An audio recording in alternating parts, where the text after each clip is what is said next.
You're insecure about your looks. You look into the mirror and you notice, what? My face isn't symmetrical. What's going on? My right eye is higher than my left eye. What about if I turn around? See that? That's one ear. And that's the other. You see that? It looks more pointy, like it's sticking out more. They're uneven. I don't like the way I look. Why am I like this? Why was I born this way? And you step back and you realize, am I looking into this too much? Hold on, let me compare. Go on your phone. Go on Instagram. Wow, Sean O'Price looking good. Or what about Chico Lachowski? They're perfect. How can I be more like them? Why couldn't I have been born like that? You put it down.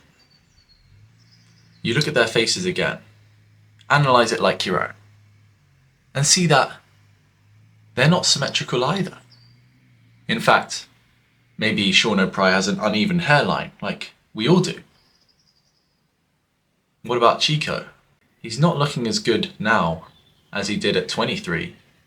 So, why are we worrying? And this brings up the reality that our looks are not permanent. They are subject to change based on our circumstances and how we carry out our daily lives with the quality of our sleep, diet, and exercise. But what about the uneven symmetries in our face? Well, you were just born with them, and that's fine, because in 99.9% of cases, they look normal because we humans all have these same flaws in different ways. I'll give you another example. Why is my left hand more flexible than my right? You can see it when I do this with my pinkies. My left pinky can raise higher than my right. Why am I imperfect like this? It feels odd. I don't know, but I myself have ultra sensitivity because I have Asperger's syndrome. It's part of having it. You get heightened senses. And I have a really good sense of awareness, not necessarily sight. I can't read things from a super long distance, but I'm very good at noticing things from the corners of my eyes. And my hearing as well. It's like I'm listening out for predators in the wild. It comes with the heightened awareness. My eyes and ears work well together. This also causes me to notice things about my body. The reason I know why my ears are uneven. They're not the same shape. Why my eyes aren't the same level. My autism can cause me to be more self-conscious. That's why I notice these things about myself. That would be a problem, but I'm taking this all for granted. I mean, how can I complain about these features when I have a lot of other great things going on in my life? I have a good gym schedule. I'm tall. I'm young. 20 years old, turning 21 soon. I'm in the prime of my life. I've got friends. Not everyone has them. Most importantly, I have love around me. I have friends who respect me. I go to a good university.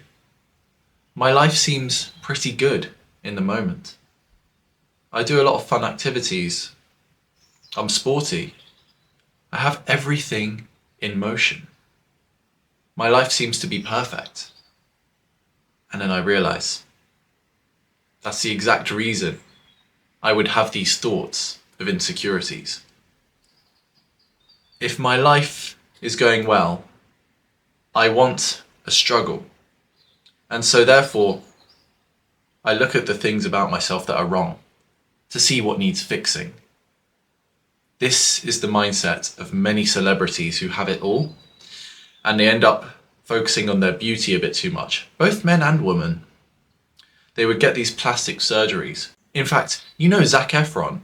He was one of the most beautiful men on earth, even before surgery.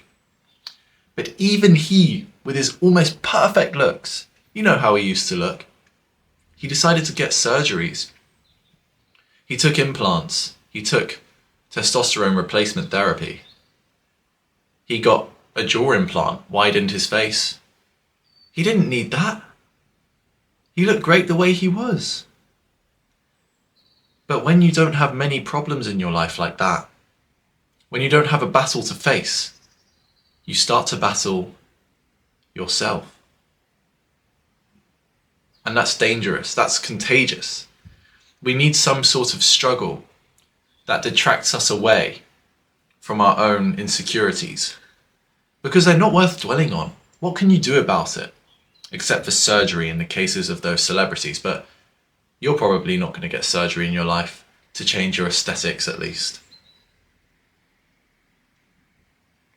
But it's so unfortunate that celebrities have to come to this.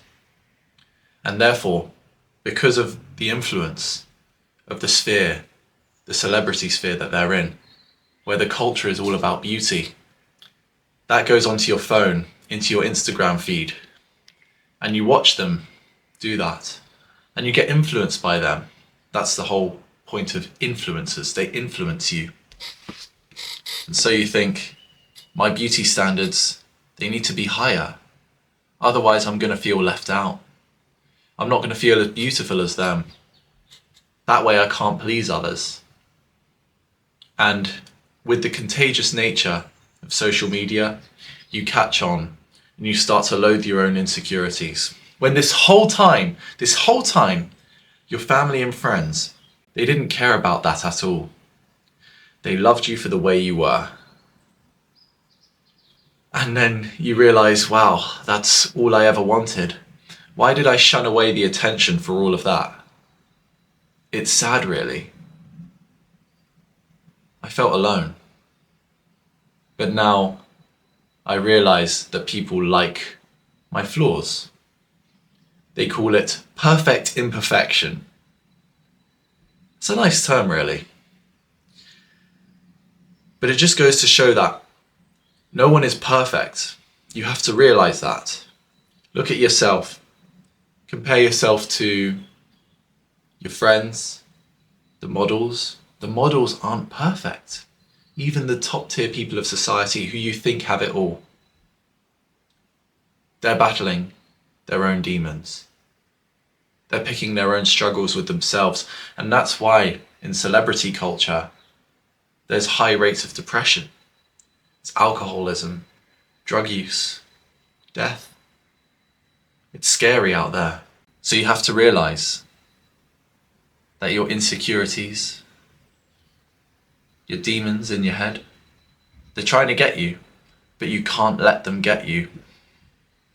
You have to pick up something you love, not to distract yourself from these thoughts, but to rather acknowledge their existence and not be bothered by them.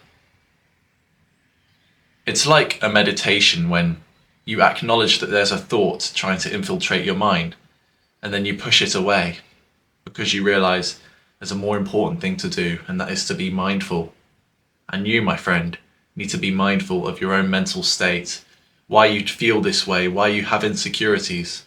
And then you may realize why you have these problems, what deep down is causing you to resent yourself, and what in real life really matters. Your family, friends, and loved ones. They like you for who you are. And that's all I could ever ask for. Thank you for listening. Take care. And see you in the next video.